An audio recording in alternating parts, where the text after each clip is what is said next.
एक समय ऐसा भी था जब श्रीमद् भगवत गीता को आतंकवादी ग्रंथ कहकर प्रतिबंधित करने की मांग की गई थी इसी रूस में।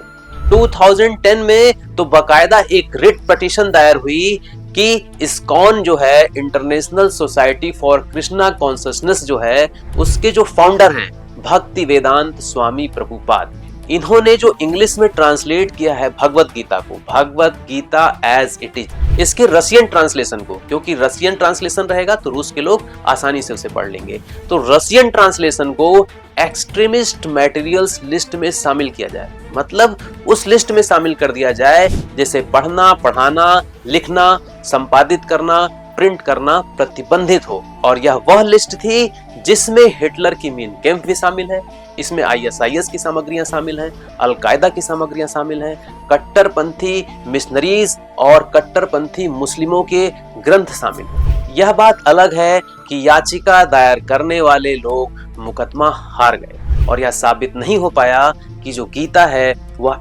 Extremist literature. इसी इस्कॉन के संपादक द्वारा अनुवादित रशियन गीता को भेंट किया गया 4 दिसंबर 2025 को रूस के राष्ट्रपति को। और यह दिखाता है कि पिछले 10 साल में भारतीय संस्कृति, जिसे पहले सेकुलरिज्म के नाम पर इग्नोर किया जाता था, अपमानित किया जाता था भारत सरकार के द्वारा, अब वह गर्व से प्रमोट की जा रही है। और क्यों न की जाए, अगर कोई ऐसी चीज जो मानवता की धरोहर है तो वह किसी एक धर्म की नहीं है, किसी एक देश की संपत्ति नहीं है, बल्कि उस पर सभी का हक। आज जो हम कंज्यूमरिज्म, उपभोक्तावाद से जुड़ी समस्याएं देख रहे हैं, मशीनी दुनिया के जो साइड इफेक्ट्स हैं उनको देख रहे हैं, इन सभी की भविष्यवाणी महान दार्शनिक एल्डस हक्सले ने 100 साल पहले अपनी किताब ब्रेव न्यू वर्ल्ड में कर दी थी।